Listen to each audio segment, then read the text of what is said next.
Puppet Book Bruce the Bear. Bruce the Bear is very friendly.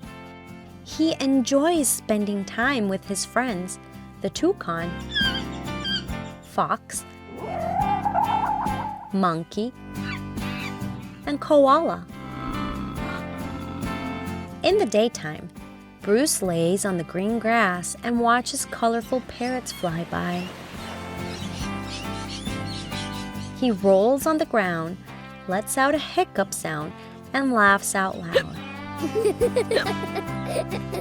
Bruce goes to the river to drink water. He lowers his neck and starts to wiggle. He also catches fish. All his friends follow him to the river and say, "Try not to slip." Bruce chuckles and wobbles and takes as many sips.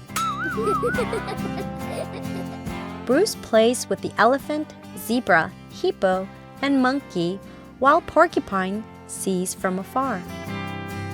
All friends twirl and whiz, and as the sun starts to set, Bruce says, "Time to go, but the fun's not over yet."